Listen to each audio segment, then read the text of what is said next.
তা ওদের ওইখানে আমরা একটা ছিলাম, আমাদের ওর ফ্রেন্ডের এক বাসায় আমাদের থাকতে দিয়েছিল এক রাত। তারপরে ও রাত্রে যখন দুধ খেতে চায় না, তখন আমি বলছি তুমি না খেলে আমিও খাবো না। আমার 35 রানিং। তো তাসরিন, আপনি কি অনুষ্ঠানটা শুনতেন আগে থেকে? আমি আগে শুনতাম না, তো মেয়ের পরীক্ষার জন্য আমি টিভির কানেকশনটা অফ করে দিই। তখন যখন পরীক্ষা শেষ হয়ে যায় তখন মা মেয়ে যখন শোয়ার আগে তখন আপনাদের এই রেডিওর মা আর মেয়ে দুজনে মিলে একসাথে শোনেন? হ্যাঁ, ও শুনে। ও very good, she is so cute. ওর বয়স কত? ওর বয়স এবার 9 চলে। শি ইজ মাশাআল্লাহ সো কিউট। এবং ও আছে, ও আমাদের আশেপাশে আছে। গল্পের প্রয়োজনে হয়তো বা ওকে আমরা বাইরেও পাঠিয়ে দেবো, কারণ গল্পটা খুব সেন্সিটিভ। এবং শি ইজ সো কিউট মাশাআল্লাহ। ওই কি আপনাকে খোঁজ দিয়েছে এই গল্প অনুষ্ঠানের নাকি? হ্যাঁ, আমাকে বলে মাম্মু তাহলে তুমি যত কান্না করো, তুমি যে মন খারাপ থাকে সবসময়, তুমি তাহলে এখানে যে তো আঙ্কেলদের সাথে যে নাম্বার দেয়, তখন বারবার কয়েকটা নাম্বার নেয়, তখন ওখানে চেঞ্জ থাকে নাম্বার, যে ওখানে গানের কথা চলে আসে ওই নাম্বারগুলা। পরে এক সময় আমার মেয়ে দ্রুত মশারির ভিতর থেকে যে কলমে আরেকটা মোবাইলে ওই নাম্বারটা লিখে তারপরে রেকর্ড করে রাখে। That's really great. আমার যেতে মেয়েই আগ্রহ ছিল বেশি। আচ্ছা, তারপরে আপনি ও শুনে বলে আপনি শুনতে গিয়ে আপনি নিজে খোঁজ পান। ঠিক আছে, চলেন শুরু করেন। আমি 2008-এ আমার বোন ধানমন্ডিতে থাকতেন, ওই বোনের হাজবেন্ড থাকতেন কোরিয়া। তখন 2 ছেলেকে পড়ালেখার জন্য ওই বোন থাকতেন। তখন ওই বোনের বাসায় আসি। ওই নিচে আমার বাচ্চার বাবার ফুপু থাকতেন। তখন এরা আমাকে দেখে বলতো, আমি একটু আগে থেকে এই পর্দাটা, আমি এখন থেকে না, আমি আগেও নামাজি, কিন্তু তখন একটু বাইরে যখন ছিলাম, দেশের বাইরে, তখন স্টাইল, যেমন হেয়ার স্টাইল করতাম, অনেক নেল পালিশ চয়েস ছিল ড্রেস আপের সঙ্গে। আচ্ছা, তো আমি একটু পিছনে ফিরতে চাই আমাদের অনুষ্ঠানের নিয়ম অনুযায়ী, খুব ছোট করে, যেহেতু আপনার গল্পটা মূলত সংসার কেন্দ্রিক গল্প। তার আগে আমি একটু জানতে চাই যে আপনার ফ্যামিলি সম্পর্কে, লাগে আপনার বাবা কি করতেন, আপনার কয় ভাই বোন ছিলেন? আমার বাবা রোডস এন্ড হায়ার প্রথম শ্রেণীর ঠিকাদার ছিলেন। আমার বাবা স্ট্রোক করে মারা যান 2003-এ। তখন আমি বাইরে যাই, আমার বোন, দুলাভাই আর বোনের ছেলে ছিল তখন। ওনারা বাইরে ছিল আগে থেকে? জি। তখন আমি এক সময় বলেছিলাম যে আমাকে নিয়ে যেতে ওই দেশে। কোন দেশে? দক্ষিণ কোরিয়াতে। দক্ষিণ কোরিয়াতে। তখন আমার দুলাভাই বলেন, আরে আনমেড মেয়েরা এখানে আসে না, এটুকুই শেষ, হ্যাঁ, আর কোনো কথা নাই। তার কয়েক মাস পরে আমার বাবা স্ট্রোক করে মারা যান। তখন আমি খুবই আপসেট হয়ে যাই, কারণ আমি সবার ছোট ছিলাম। আর আমার বাবা কিছু হলে আমাকে বলতো পানি খাওয়া, কিংবা বাসায় এসে গেট খুলে বলতো যে তুমি দরজা, আমার নাম ধরে বলতো দরজা খুলে। আমার দাদি মারা যাওয়ার পরে আমাকেই ডাকতো। দেখা যায় ভাইরাও অনেক কি করতো, আমার বোনরাও আবদার করলে, সবার ছোট ছিলাম, দেখা যায় বাবা ঈদে আলাদা দিয়েছে, বোনরা আলাদা দিয়েছে, ভাইও আলাদা দিয়েছে এইভাবে। আবার 3 ভাইয়ের বেতনের টাকাও মাঝে মাঝে আমার কাছে রাখতো, কারো টাকা চোপার নিচে রাখতাম, কারো আলমারিতে রাখতাম। দেখা যায় বাবা, কিন্তু আমি কখনোই, আমার একটা অভ্যাস ছিল, টাকা আমি নষ্ট করতাম না এখনো, না হলে এই ঢাকাতে আমি ধানমন্ডিতে টিকে থাকতে পারতাম না। যে বোন যেটা দিচ্ছে সেটা আমি আজকে 7 বছর চলে এভাবে চলি। আমার বোনও বলে যে আসলে ও সংসার জীবনে অনেক। যাই হোক, ঠিক আছে, বুঝতে পেরেছি আপনার পরিবার সম্পর্কে। কয় ভাই বোন আপনারা? আমরা 3 ভাই 6 বোন। 3 ভাই 6 বোন। তো আপনি যে গল্পে ছিলেন যে আপনার বোনের বাসায় বেড়াতে এসেছিলেন, এটা দেশের বাইরে থেকে মানে থেকে আসার পরে, বাংলাদেশে আসার পরে? দেশে থাকা আসার পরে যে ওটা একটা আমার ফ্যামিলির সাথে, আমার মায়ের সাথে একটু রাগ হয়েছিলাম। তারপরে যেই বোনটা আমাকে এখন যে সব কিছুই দেখে, তার উপরে একটু রাগ হয়েছিলাম। তার জন্য ওই বোনের বাসায় আসছিলাম। আর তাদের সাথে আমি টোটালি কন্ট্যাক্ট করতাম না, তখন সময় কাটাতাম শুধু। আমার রুমে একটা টিভি, আমি স্টেডিয়াম থেকে একটা টিভি কিনছিলাম ওই সময়, যে আমার সময় আসলে কাটে না ইবাদত করেও। আচ্ছা, আপনার পড়াশোনা বেশি দূর হয়নি? আমি বাড়ি চলে গেলাম, ইন্টার করে আর করা হয়নি। ইন্টার পরে আপনি পড়াশোনা করতে পারেননি? ওকে, সো দেশে আসলেন, দেশে আসার পরের ঘটনা। দেশে আসার পর যাই হোক, এইভাবে আমার তাও সময় কাটে না, তখন বিভিন্ন তালিমে যায়, নিচে যায়। তখন ওই নিচের ওই সময় ওরা ছিল 2 বোন, তো আমাদের বাসায় আসতো, আমাদের বাসায় কোনো ছেলে ছিল না। তখন বেশ ওদের সাথে মাঝে মাঝে বাইরে যেয়ে খেতাম। আর আমার ব্যাগে তো পার্সে অনেক টাকা থাকতো, তখন মার্কেটে যেতাম, ওদেরকে বাইরে গেলে খাওয়াইতাম। ওরা বলতো আন্টি ঠিক আছে খাও, আমিও খেতাম, মজা পেতাম, একা একা ভালো লাগে না, ওদের সাথে নিয়ে যেতাম। তখন আমাদের বাসায় এসে ওদের গেস্ট আসলে আমাদের বাসায় থাকতো, তখন আমার ফোন নিয়ে বলতো আন্টি একটু ফোন দিয়ে, আমি বলছি আচ্ছা ঠিক আছে দাও। এভাবে কোথায় ওরা দিত আমি এটা জানতাম না, কিন্তু ওরা কথা বলতো। পরে ওই নাম্বার থেকে আমাকে আবার কল আসতো, তখন আমি বলতাম যে আসলে আমি তো ফোন দিইনি, আপনাকে দিছে। এইভাবে সে বিশ্বাস করতো না। এইভাবে সে একদিন 2 দিন কথা বলতে বলতে পরে আমার সাথে কথা হয়। পরে আমি তার সঙ্গে কোনোদিনও কথা বলিনি, মেসেজ পাঠাইতাম। তারপর ওই সময়টা মনে হয় টি-20 খেলা হচ্ছিল, ক্রিকেটের টি-20 হচ্ছিল। আমি আবার আগে থেকে ছোট সময় থেকে ক্রিকেট খেলাটার ভক্ত। তখন দেখতাম আর ওনাকে মেসেজ, তখন বলতাম যে ঠিক আছে আজকে যদি এই বাংলাদেশ জিতে তাহলে আপনার সঙ্গে আমি কথা বলবো, মেসেজ পাঠাবো না। তখন ওই টি-20 জিতার পরে 2008 সালে তখন আমি তার সাথে ওই দিন থেকেই প্রথম কথা বলি। তখন আমাকে বলে যে আপনি নাম্বার, আমি বলি কি আসলে এমুক নামে কি আপনি কে চিনেন? বলে হ্যাঁ আমার মামাতো বোন হয়। আমি বলি হ্যাঁ ওরাই ফোন করতো, কিন্তু আমি কখনো আপনাকে ফোন করিনি এই নাম্বার থেকে, আমার নাম্বার নিয়ে ওরা কথা বলতো। এইভাবে তার সাথে পরিচয় হইলে সে তখন কি করতো, আপনার যে 2008 সালে ভোটের কাজগুলা যে হইতো বিভিন্ন জায়গা থাকতো, তখন অনেক কথা হতো। তখন বলতো যে আমি তো আজকে কথা বলতে পারবো না, আমার এখানে রিচার্জের নাই। তখন আমি নিচে যেয়ে ওকে কখনো 100 টাকা নিচে রিচার্জ দিতাম না। তখনও বলতো কি আমি ফোন দিতাম না, যখনই রিচার্জ দিতাম তখন আমি আর ফোন দিতাম না, দেখি যে ওকে দেন, আমি তো রিচার্জ করেছি। জি, তখন দেখতাম ফোন যে বল কে যেন আমার মোবাইলে টাকা পাঠাইছে। আর ও যখন ফোন করতো ভোর 4টা পর্যন্ত দেখা যায় কথা বলতো। আর আমার ব্যালেন্স থাকলে, আমার ব্যালেন্স শেষ হলে ও আবার ধরতো। তখন আমি ফজর নামাজ পড়ে পরে ঘুমাইতাম। পরে আরেকদিন বলতো আমি আজকে কথা বলতে পারবো না, কারণ আজকে আমার একটা রিচার্জ না, এখানে নাই। তখন আমি আবার ওই দিন ধরা পড়ে গেছি যে হ্যাঁ আমি টাকা দিচ্ছি তাকে। এইভাবে মানে একটা বিষয় ক্লিয়ার ছিল যে আপনাদের দুজনেরই ভালো লাগা তৈরি হচ্ছিল। জি জি, 14 দিনের কথা হয়েছে, আমাদের দেখা হয় নাই। ফ্যামিলি থেকে আমার মা বোনরা একটা ছেলে ঠিক করে আমার সিটিতে, ছেলেটা আমাকে আমার বোনের বাসায় দেখতে আসে। পরে আমার বোন জিজ্ঞেস করে যে তোর কেমন লাগছে? আমি বলি জি ভালো। তখন এক পর্যায়ে ছেলেও পছন্দ করে, কিন্তু ছেলে বলে আমাকে 6 মাস পরে তুলে নিবে, এখন বিয়ে হবে। তখন আমার বোন জামাই বোনরা এক পর্যায়ে যায় আমার সিটিতে। আমার চাচা, আমার বাবা যেহেতু বাচ্চা ছিলেন, আমার চাচা গার্জিয়ান ছিলেন, আর আমার মা, সবাই তারা যে ওই বাসায় যে বলে যে না আমরা দিব, কিন্তু বাট উঠায় আনার পরে 6 মাস রাখেন, তাতে সমস্যা নাই, কিন্তু যেদিন বিয়ে হবে সেদিন মেয়ে নিয়ে আসতে হবে, আপনাদের বাড়িতে নিতে হবে। এটা কে বলে? আমার ফ্যামিলি থেকে। আচ্ছা। তখন এক পর্যায়ে ওটা আমি জানতাম না। এই দিন যেদিন আমার ফ্যামিলি থেকে ছেলের বাসায় গেছে, ও তার আগের দিন আমি ওকে ফোন দিছি যে আমার মনে হয় এক জায়গায় বিয়ে হওয়ার কথা। বললো যে তোমার যাওয়ার দেখা না, আমি একটু কালকে ভিতরে আমি ঢাকা আসতেছি, ঠিক আছে তুমি যেও না। তখন আমার বোনদের বললাম যে আমি যে কি করব, এখনই তো সবকিছু না, আপনারা তো কথা বললাম, আমি তার যাবো না এই বাসায়, আমি থেকে যাই। তো বলে আচ্ছা ঠিক আছে। তখন আমার বোনের ছেলে মেয়ে আর আমি বাসায় রইলাম। পরের দিন ও আসলো। তখন আমি আবার ওই দিন একটু পার্লারে এসে, এখন আমার বোনের ছেলেটা এখন কানাডা পড়ে, তখন ও ছোট ছিল, বলতো যে আন্নু তুমি কোথায় যাচ্ছ? তখন আমি বললাম যে এই ডেটিং এ যাচ্ছি, কিন্তু ও বিশ্বাস করে না, কারণ আমি আসলে এই টাইপের ছিলাম না। আসলে সত্যি ওই দিন আমি ডেটিং এ যাচ্ছিলাম, মানে ওর সঙ্গে আপনি দেখা করতে যাচ্ছিলেন।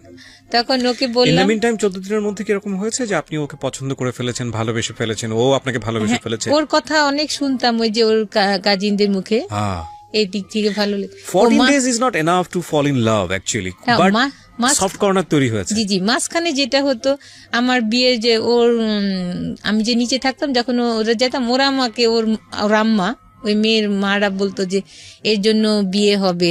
আমার যে আমার যার সাথে বিয়ে নেক্সট ডে হলো, তার যে চাচা, তাকে বলতো যে ওনার জন্য একটা ছেলে দেখো। তাই উনি আমার বলতো যে যার মুখই দেখলাম না তাকে বিয়ে কিভাবে ঠিক করবো।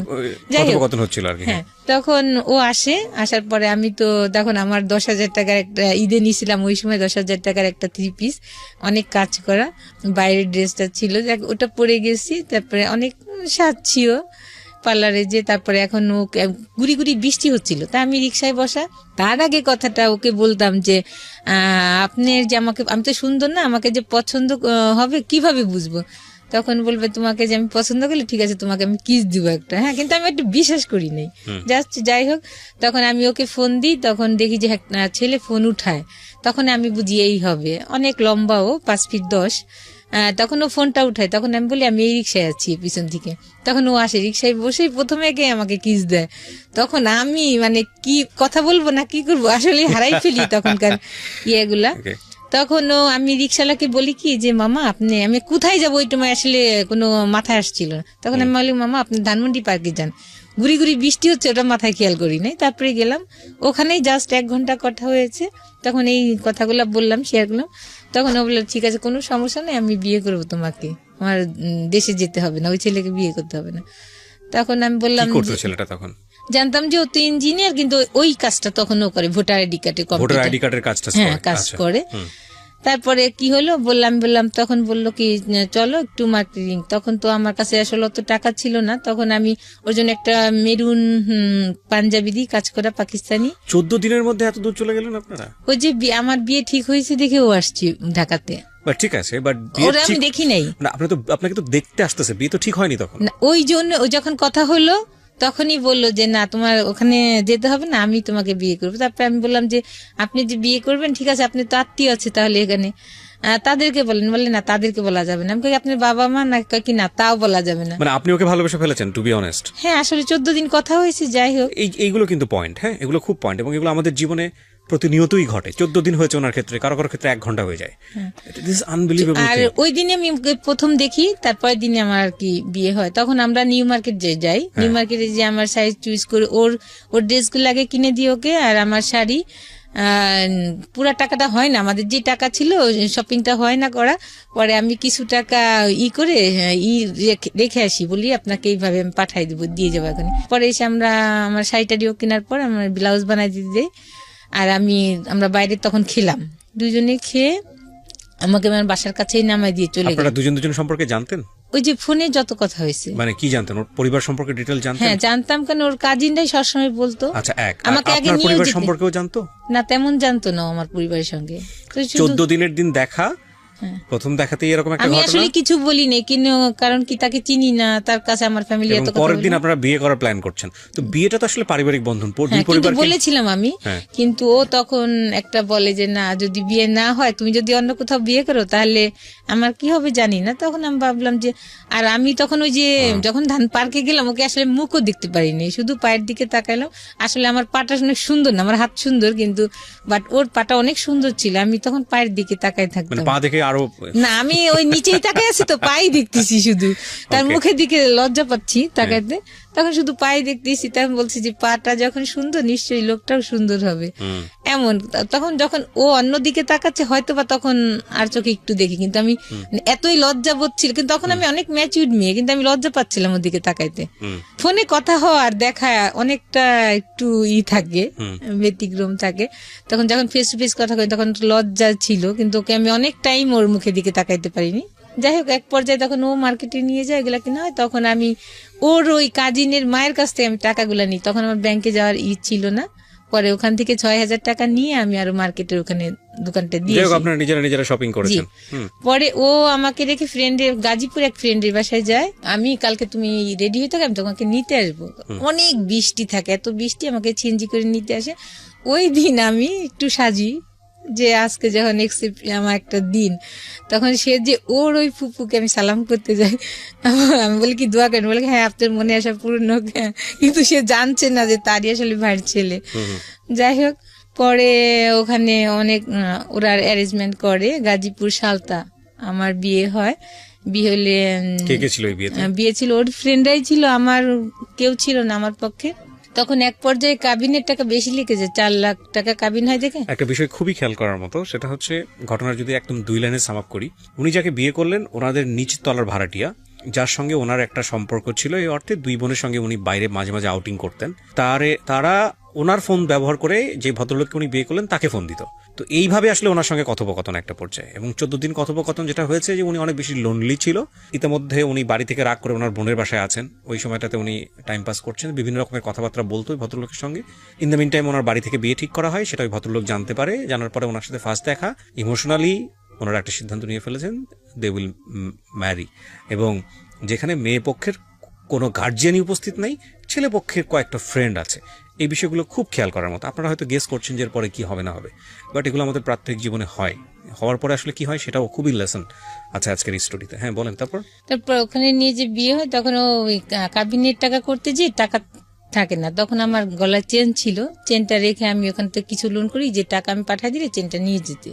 তারপরে এভাবে বিয়ে করে আমরা দুজনে একসঙ্গে আসি। আসার পরে ওই দিন আমার বোন ছিল না, ওই যে আমার ছেলে পক্ষ দেখার জন্য যে সবাই গেছে দেশে, ওই দিন বাসা ফাঁকা। তখন আমি বলি কি থাক, কোথাও যাওয়া থাকে না, আমাদের বাসায় যে উঠি।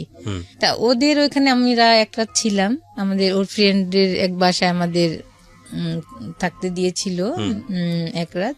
ওরা অনেক ফুল টুল দিয়ে ওখানে অনেক কিছু ওরা সাজায়, আমাদের অনেক বাসর রাত আপনাদের? জি, বাসর রাত ওরা ওখানেই করে, আর আমাকেও বরণ টরণ করা যেটা এটাও ওরা করে এগুলা। তারপরে ফিতা দিয়ে আমাকে ফুল দিয়ে গেট রুমে ঢুকায়। তারপরে পরের দিন আমরা চলে আসি। আমি বলি তাহলে আমার বোন তো নাই বাসায়, আমাদের বাসায় উঠি, অনেক রাত্রে আসি। তারপরে ধানমন্ডির এসে 27 বসে আমরা ফুচকা খেয়ে বাসায় ঢুকি। খাবার খেয়েছিলাম কিনা জানি না। তখন বাসায় এসে থাকি, বাসায় আবার আরেকটা মা মেয়ে থাকতেন ওই বাসাতেই, বড় বাসা ছিল, আরেকটা রুমে ওনারা থাকতেন। তখন আমি উঠলে পরে ওনারা আবার আমাদেরকে শরবত, মিষ্টি না ওই সময় একটা শরবতই আমাকে খাওয়াইছিল মনে আছে। তারপরে আমি ওই কয়েকদিন রান্না করিনি, ওনারাই রান্না করে দিত। আমি ওনারা বলতে কি ওনারা আপনার হাজবেন্ডের আত্মীয় ছিল? না, তাহলে ওনারা অন্য পার্সন ছিল ওখানে ওই একটা বাসা জানতো আপনাদের সম্পর্কে, আপনারা দুজন ওখানে থাকতেন? যে আমি বলছি খালাম্মা আমি বিয়ে করছি, তখন বলছি যে নিচে ওর আত্মীয়, তখন ওনরা চিনে। যা কয়েকদিন থাকার পরে তখন ওই মহিলা মাঝখানে জানি না, তার ছেলে ম্যারিড ছিল কিন্তু আমাকে খুব ডিস্টার্ব করতো। আমার বোনকে আমি বলেছি অনেকবার, ওই যে মুরব্বী কি মা ছেলে মাটা। তারপরে আর কিছু বলি না। যখন আমি বিয়ে হয়ে আসছি, তারপরে আমাকে রান্না টান্না করে আমাদের দুজন কাজ খুব আদর যত্ন করছে। মাঝে যে নিচে ওর ফুপুকে যে আবার উনি এগুলা করছে আমি জানি না, পরে উপরে আছে। তখন আমাদের রুম বাইরে থেকে তালা দেওয়া যে ওরা নাই, কিন্তু উনি কি বলছে যে ওরা ভিতরে আছে। এখন আমাদের দুইজনের তো অনেক ওয়াশরুম চাপছে, কিন্তু বেরোইতে পারছি না। ওরা যাচ্ছে না 12টার পর্যন্ত এই বাসাতেই, ওরা মা মেয়ে ওর কাজিন ওর পুপু ওরা বাসাতে। তখন এক পর্যায়ে ওরা আর কতক্ষণ থাকবে, তখন ওরা নিচে যায়। তখন আমরা ওই 12টার সময় আমরা বের হয়ে ওয়াশরুমে যাই, যে পরে আমি কেন জানি আমার মনে হয় আমি একটু রেডি হয়ে বাইরে যাই। পরে ওই বিয়ের শাড়িটা আমি পরি, ও পাঞ্জাবি পরে, দুজনে পরে।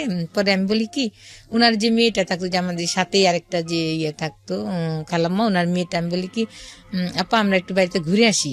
কেন জানি আমার মাথায় আল্লাহর তরফ থেকেই হয়তো বা, কারণ নাহলে ওইখানে গ্যাঞ্জাম হতো পরের দিন। পরে আমার বোনের বাসায় যাই, বলি আমি সরাসরি উঠে, যে ওকে আবার বলি নাই যে আমি আমার বোনের বাসায় যাই, চলো রিক্সা নিয়ে যাই। আপনারা উঠেছেন কোথায়? আমার ওই যে আরেকটা বোন যে ছিল, যে বোনটা কোরিয়া থাকতো, ওর না না না, আপনি বিয়ে করে উঠলেন কোথায়? ওই বাসাটাই, ওই নিজের বোনের বাসাতে? জি।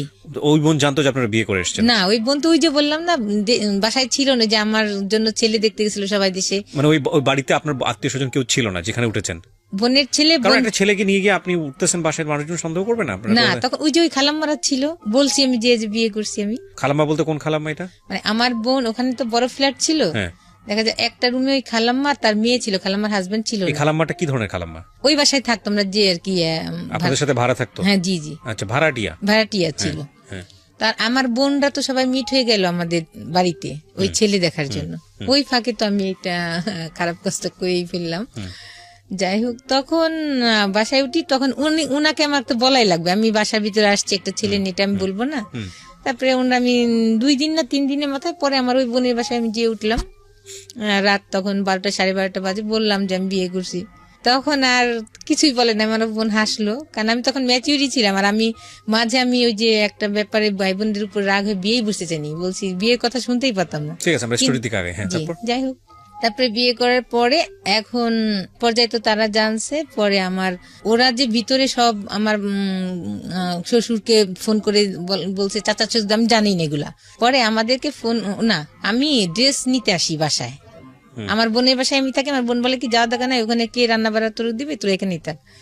পরে আমি ড্রেস আনতে যাই, ওর ড্রেস, পরে ওর শু আর ড্রেস আমি ব্যাগে নিয়ে আসতে, তখন দেখি যে ওর ফুপু তো বোন তালা দিয়ে রাখে গেটের, মেন যে গেট নিচে কেচি গেট। কি ব্যাপার তালাকে? ওদের বাসায় বলি আপনি চাবি দেন তালাকে। ওদের বাসায় যাওয়ার পর ওরাও বাসা থেকে তালা দিই, কি ব্যাপার? তখন আমাকে ওদের বাসায় আটকানোর পরে ফোন দিলে আমি ফোন দিই, আমার বোন আমার দুলাভাই যায়, কিন্তু ও যায় না। না গেলে ওখানে প্রথম দেখি ওর বড় চাচাকে, আর আরেক চাচা, 2 চাচা আসছে। পরে 3-4 ঘন্টা আমাকে আজে বাজে কথা বলছে ওর ফুপু। এর মাঝে বলে আমাকে, ওই সময়টা আমি শুনি, ওর চাচারাও বলে যে এই ছেলে তো ভালো না, তুমি যে বিয়ে করছো না জেনে, ওর তো একটা ছেলের সাথেও অ্যাফেয়ার ছিল। তখন বলে ওরা, ওই সময়টাকে আমাকে বলে যে একটা ছেলের সাথে অ্যাফেয়ার ছিল, ওই ছেলের জন্যই ও গলায় দড়ি নিতে চাইছে, কেরোসিন গায়ে ঢেলে ও আত্মহত্যা করতে চাইছে। আমি এর কোনো কিছুই বলি না, কিন্তু ভিতরে বলি আল্লাহ এখন আমি কি করবো। তখন মেন লজ্জা পাচ্ছিলাম, ওখানে বোন জামাই ছিল। আমি যদি একা শুনতাম কথাগুলা আমি লজ্জা পেতাম না, কিন্তু কষ্ট পেতাম, কিন্তু আমি মনে হচ্ছিল কি আল্লাহ মাটি, কিন্তু ওরা যে বকাবাজি করতেছে ওইগুলো আমার কানে যাচ্ছে না, আমি খালি এইগুলো আমার বোন দুলাভাই শুনতে। যাই হোক, তা আমি ওই সময় ফার্স্ট জানি এগুলো। এখন আমি কি করি, আমি না কিছুই বলি নাই, তখন আমার চাচা শ্বশুর আমাকে, যে উনি মারা গেছেন, উনি আমাকে একটা সার্টিফিকেট দিয়েছিলেন যে মেয়েকে একটা ধন্যবাদ, এত ঘন্টা ধরে এত মানুষ এত কিছু বলছে যে একটা কথাও সে বলে নাই। তখন আমাকে বললো তোমার মতামত কি? আমি বলি কি আসলে তো আমি একটা অন্যায় করে ফেলেছি, আমি এখন কি বলবো, এটা আমার, আমি বলেছি ওকে যে গার্জিয়ানকে ইয়া করতে, কিন্তু ও গার্জিয়ানের আপনাদের করে না। আমি বলছি আমার গার্জিয়ান নিয়ে, ওর গার্জিয়ান নিয়ে, কিন্তু ওইগুলা করেন। এক পর্যায়ে আমি বাধ্য হয়েছি ওর সঙ্গে বিয়ে বসতে। তখন আমার বোন সবকিছু মিলে দেখেন ওরা করে ফেলছে। তখন আমার বোন বললো ও তো ম্যাচিউর হয়েছে, ও যদি বিয়ে করে একটা খারাপ কাজ করে না, ও তো খারাপ কাজ করে না, ও তো এতদিন ধরে আপনাদের এখানে থাকে, আমার বোন আরেক বোনও থাকে, তা এর আগে কি কিছু খারাপ শুনেছেন? বলছে না। তাহলে কিভাবে খারাপ বলতেছেন? আমার বোন সে বিয়ে করছে, কোনো খারাপ কাজ করে নাই। সে যদি এর আগেও একটা অকারেন্স করতো তাহলে বললাম না আসলে আমি জানতাম না আমার বোন খারাপ, কিন্তু আপনারাই তো সার্টিফিকেট দিচ্ছেন যে এর আগে কিছু শুনেন নাই, আপনারাই ভালো বলছেন, এর আগেও বলছেন, আর আমি নিজেও জানি আমার বোন ভালো। যাই হোক, তখন এক পর্যায়ে আমার চাচা শ্বশুররা সার্টিফিকেট দেয়, আমার শ্বশুরের বলে যে না এরা ভদ্র ফ্যামিলি, এরা জব করে, সবাই শিক্ষিত, বাবা নাই মেয়ের, কিন্তু এরা এর ভগ্নিপতির দেখলাম এরাও খুব ভালো, কথাবার্তা বুঝে মনে হয়েছে। তখন আমার শ্বশুর ফোন দিল, ঠিক আছে ওদের এইভাবে আসা দরকার নেই, ওই দিনই ফোনে ওদের একটা অনুষ্ঠান করে নিয়ে আসবো, 3 তলায় আমি কমপ্লিট করি, টাইলস বসাই, তারপর ওদেরকে নিয়ে আসবো, ওরা যেন এমনি নাচ চলে আসে। যাক, এটাই ফাইনাল কথা। তখন আমি আমার বাসায় যেয়ে রইলাম। এক পর্যায়ে তারপরে মনে হয় এর 15 দিন পরেই আমার শ্বশুর দিন দিবে, বিয়ের দিন ডেট ঠিক হবে, ওই দিন আমার চাচা শ্বশুর যাবে বাসায়। আমার শ্বশুর আবার গ্রামের বাড়িতে গিয়েছিলেন, ওখান থেকে আসার সময় সে নৌকায় একটা নদী পার হইতে হয়, গ্রামের বাড়ি থেকে আসার সময় নৌকাতে উঠার আগেই সে মনে হয় ওয়াশরুম চাপে সাইডেই ওয়াশরুম করতে যে স্টক করে, ওয়াশরুম করতে যে সে উঠে সাথে সাথে সে স্টক পড়ে যায়। ওখান থেকে তাকে হাসপাতালে আনতে আনতে সে মারা যান। তখন আমাদের বিশ্বাস হয় না, তখন আমার ওই বড় চাচা শ্বশুর ফোন করেন যে তোমরা কি কিছু জানো? আমরা বলছি না। তখন ওকে বলে যে তাই তুই চলে আস। তখন আমার বোন বলে যে তাহলে তুই ওর সাথে যা, আমাকে বলে। তখন আমিও যাই, আমি মনে হয় যাই সঙ্গে, ওর যাই গেলে পরে ও বাড়িতে নেয় না আমাকে, ওর একটা স্যার ছিলেন, স্যারের বাসায় আমি থাকি টিটিসিতে, আর ও বাড়িতে যায়। ও বাড়িতে যাওয়ার পরে আমার দুলাভাই আবার যায় ওই দিনই, ওর সঙ্গে আমার দুলাভাই যায়।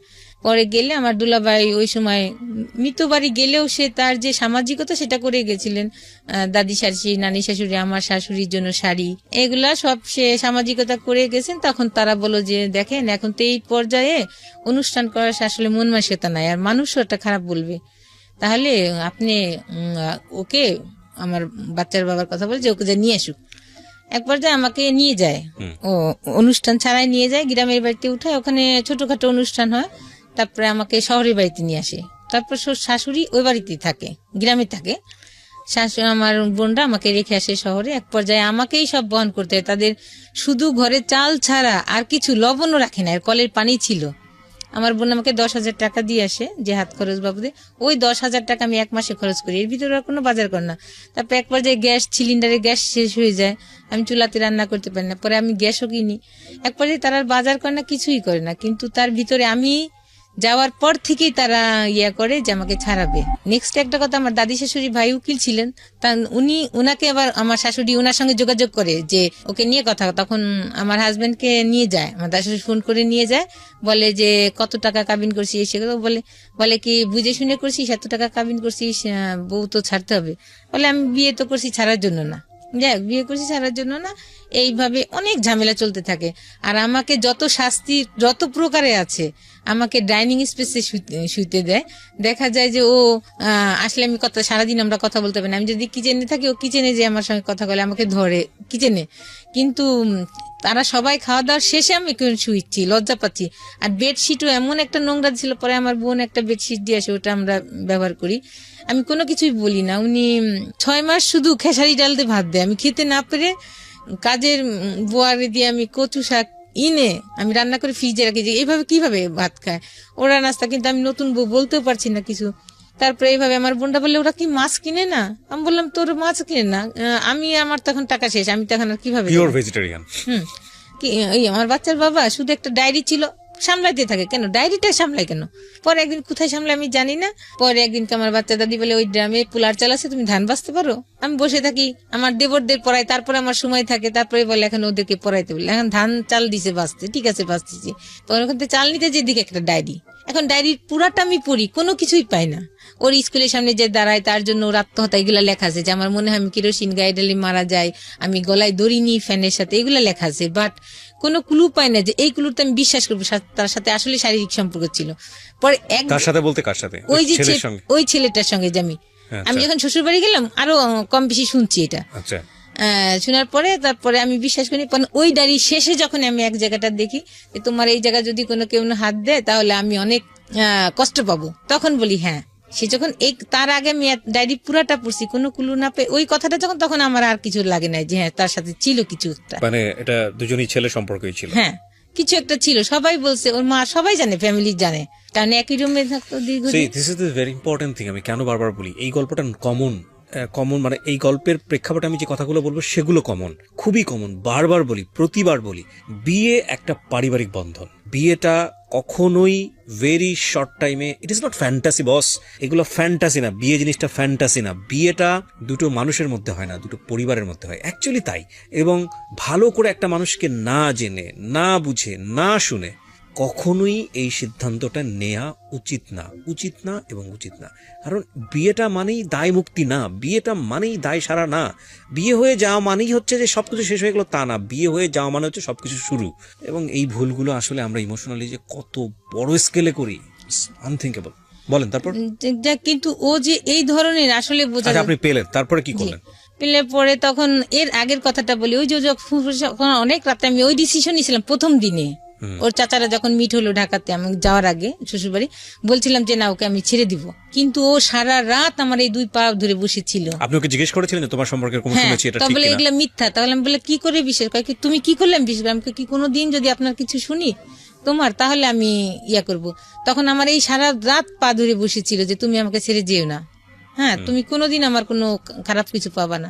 তখন একটা ছেলে যদি এইভাবে কান্না করে, এত করে, সে আপনি ডায়েরি পেলেন, তখন নেক্সট যে তার ডায়েরি পেলাম, তখন তো আমার অনেকদিন তার সাথে সংসার জীবন হয়ে গেছে, তখন আর আমি কিছুই বললাম না। আপনি তাকে কোনো জিজ্ঞেস করেননি ডায়েরিটা কি? হ্যাঁ সে শুধু সামলাইতো। পরে আমি পাওয়ার পরে যখন তাকে টর্চার করলাম, এগুলা জিজ্ঞেস করলাম যে এগুলা, তখন সে 5 ওয়াক্ত নামাজ পড়ে, আমি 5 ওয়াক্ত নামাজ পড়ি, তার ভিতরে এগুলা তখন করলো কি, সে সব ডায়েরি আরো কাগজ টাগজ ছিল তার ড্রয়ারে, ওগুলা পুরাইলো আমার সামনে, পুরাই ফেললো। ওই ডায়েরিটা আরো কি কি কাগজ ছিল ওগুলা পুরাই ফেললো। বাট আনসারটা কি ছিল তার? কিছুই বলে না, শুধু হাসে। হাসে এক পর্যায়ে রেগে সব পুরাইলো। পুরার পর তখন আমার তো নতুন সংসার, কোনো কিছুই রাগ না। বিয়ের কয় মাস পরে ঘটনা এটা? বিয়ের 2 মাস 3 মাস 2 মাস 3 মাস পরে। মানে আপনি তখন শিওর হয়ে গেলেন যে এরকম একটা সম্পর্ক ছিল। আর এলাকারও বলছে আমাকে এগুলা। যাই হোক, বলার পরে আমি তো সংসার করছি। এক পর্যায়ে আমার ছেলেটাকে এটা আপনি আইডেন্টিফাই করতে পেরেছিলেন ওই সময়? জি, ওদের পাশের বাসায় ছিল। তো রাতে ওদের কোনো বোন ছিল না, ওরা 4টা ভাই ছিল। ওদের 2 ফ্ল্যাট নিয়ে থাকতো, ফাঁকাই থাকতো রুমগুলা, ওর সঙ্গে রাত্রে থাকতো এসে, হয়তো বা বন্ধুর মতন খুব ক্লোজ ছিল। এই পর্যায়ে তখন যাই হোক এগুলো সব আপনি ওর মুখ থেকে শুনেননি? না, ও আমাকে কিছুই বলে না। হ্যাঁ, ওর আত্মীয় স্বজন বলেছে। তারপরে এক পর্যায়ে আমি প্রেগনেন্সি হই, 2009 আমার মেয়েটা হয়। সংসার একটু খরচ বেশি বাড়তি লাগে, কিন্তু হয় না। যেটা ওর যে বাসার নিচে যে দোকান ছিল, ওটার যে আয় হতো, দেখা যায় মেশিনটা তারপরে মাসে দ্বিগুণ টাকা লেগে যেত নষ্ট হইলে সারার জন্য। এইভাবে খুব ঝামেলা হইতে থাকে। এক পর্যায়ে অনেক গন্ডগোল হয় মাঝখানে। আমি বলি যে এইভাবে চলতে পারে না, বাচ্চার একটা জিনিস খাওয়াতে পারি না, একটা কষ্ট। হ্যাঁ, তখন ও এর মাঝ যাই হোক এক পর্যায়ে তখন ও করে কি, একটা চাকরিতে যায়। বাসার ভাড়াটিয়া ছিল পাশে, তারে ধরে ইন্স্যুরেন্সে একটা চাকরি নেয়। ইন্স্যুরেন্সের চাকরি 1 বছরে, 2012 সালে যায় চাকরিতে। প্রথম দিকেই মানে চাকরিতে যায়। তখন সে ভালোই চাকরি করতে থাকে, বেশি স্যালারি ছিল না, তার ভিতরে আমি চলে যেতাম। সে জানতো, চুপচাপ কিছু বলতাম না। দেখা যায় আমার 4 বছরের সংসার জীবনে সে একবার একটা ইলিশ মাছ কিনেছিল, আর একবার বাইলে মাছ কিনেছিল, আর মেয়ের জন্য সে মাছ আনতো পাঙ্গা, সেটা দে। কিন্তু আর এদের এত সম্পত্তি, এতই, কিন্তু এটা এত হিসাবি, এত কৃপণ। ও যখন জবে যায় আমি জানি না, মাঝে মাঝে এসে বলে যে আমার এক ম্যাডাম আছে, ওখানে ওই টেবিলটায় গেলে উনি এই কাজ কার্ড এক্সট্রা পায়, টাকা পায়। তাই আমি বলি আস্তে আস্তে দেখো, প্রায় ম্যাডামের কথা বলতো। তখন আমি এক পর্যায়ে বলি, তুমি এত ম্যাডামের গল্প, তুমি যে সহজ সরল মানুষ, তুমি তারপরে অল্পতেই মানুষের ফাঁদে পড়ে যাও।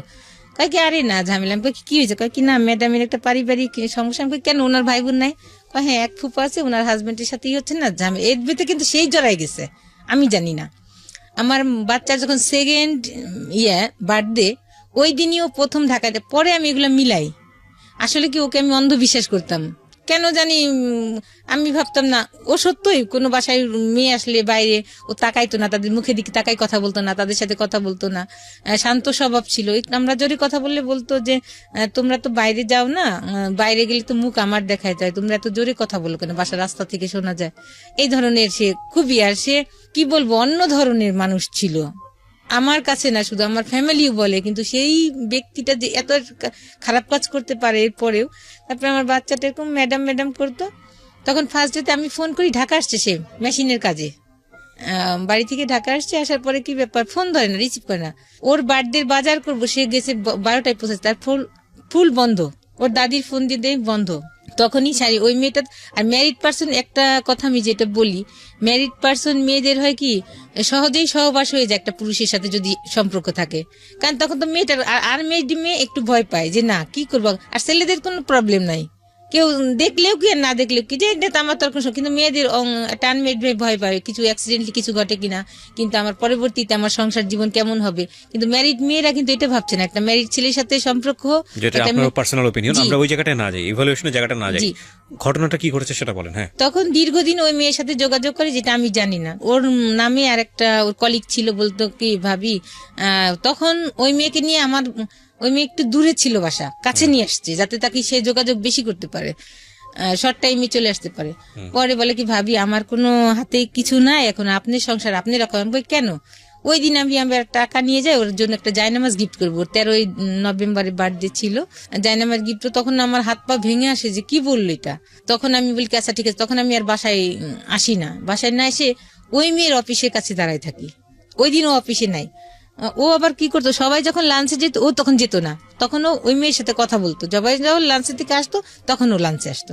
তারপরে সকাল সন্ধ্যা ও এর আগে যেত, কি ব্যাপার তোমার গোসল করে আসছো কোত্থেকে, তোমার হাত দিয়ে সাবানের সেন্ট, তোমার গোসল করলে মানুষের একটা ফ্রেশনেস থাকে, ও এড়াই যেত কথা। পরে একদিনকে ও শার্ট দিয়ে পারফিউমের সেন্ট, মেয়েদের একটা শরীরে একটা গন্ধ আছে আলাদা, ছেলেদের একটা আলাদা গন্ধ আছে, তখন বলি কি তোমার শার্ট দিয়েছে মেয়েদের গন্ধ কেন, ও হাসি উড়ে দেয়। সকালে একদিনকে আরেকদিন বাইরে গেছে, আমি নাস্তা বানাইনি, ও হাতে মাংসের গন্ধ, কি ব্যাপার তুমি তো বাসাতে কিছু খেয়ে গেলাম, তোমার হাতে গন্ধ কেন মাংসের, ও হেসে উড়াই দেয়। এইগুলা করতেছে আর উড়াই দিচ্ছে। ফজর নামাজ পড়ে সে বাসায় আসতো না, কি ব্যাপার এতটাই, বলে কি ওই যে তাবলিগের ছিল, দাওয়াত ছিল, ওখানে গেছিলাম, কিন্তু কন্টিনিউ সে মিথ্যা বলে যাচ্ছে। তারপরে আমার মা তখন ক্যান্সারের রুগী ছিল, আমি আসবো আমার মাকে দেখতে, তখন ও আমাকে এড়াই যেত আর বলতো যে তুমি গেলে এত তাড়াতাড়ি আসলে, এত টাকা খরচ করে গেলে, 1 মাস না থাকলে হয়। আপনারা এইটা বুঝে নিয়েন যে ও একটা স্বামী স্ত্রীর মধ্যে যেই সম্পর্ক থাকা উচিত আমাদের সেটা ছিল না আমার, কিন্তু আমি এটা মাঝে মাঝে মিসিং পেতাম, ওর বুঝতাম, কিন্তু সংসার জীবনে কলহর জন্য স্টপ হয়ে যেতাম, মাঝে মাঝে মন খারাপ হতো, কান্না করতাম, তারপরে আর বার্গেনিং করতাম না। তারপরে এক পর্যায়ে আমি ওই মেয়ের অফিসের সামনে দাঁড়ায় থাকি ওই দিন 13ই ডিসেম্বর, আর আমি মার্কেটে যে ওর জন্য জায়নামাজ কিনি না, দাঁড়ায় থাকলে পরে ওই মেয়েটা অটোতে উঠে, আমি পিছনে অটোতে উঠি, দেখি যে বাসার সামনে সে ওর বাসার সামনে নেমে হেঁটে যাচ্ছে, আমি পিছনে, মেয়েটা যায় আর পিছনে পিছনে তাকায়। তখন মাঝখানে আমাদেরই এক পরিচিত মুয়াজ্জিন আছে, উনি আবার ওই সাইডে দোকান দিছিল। তখন বলে হ্যাঁ ভাবি আমি তো ভাইকে এদিক দিয়ে মাঝে মাঝে যাওয়া দেখি, সকাল সন্ধ্যায় যায়। মেয়ের পিছনে পিছনে যে বাসাটা দেখে আসি, তখন আমি কনফার্ম হই না যে আসলে তার সাথে সম্পর্ক। পরে আমি বাসায় আসি, বাসায় আসলে পরে এক পর্যায়ে ওর যে নিচে দোকানটা থাকে, ওই দোকানের ড্রয়ারে পাসপোর্ট থাকে ওর, আর কিছু টাকা থাকে। আর আমার বোন আমার মেয়েকে যে ব্যাংকে নতুন টাকা দিছে বান্ডিল সহ, সেটাও আমাকে জানায় না, ওইভাবে রেখে দিছে, টাকাটা খরচ করে নেয়। ওই টাকাগুলো নিয়ে আমি বাসায় উঠি, ও অফিস থেকে বাসায় এসে দেখে ড্রয়ার ভাঙায়, আমাকে অনেক সার্চ করে, আমি কিছুই কথা বলি না, তখন ও বাসা থেকে চলে যায়। তখন আমি এক ভাড়াটিয়াকে বলি যে মামি আমি একটু এই ঘটনা, আপনি আমার সাথে একটু চলেন।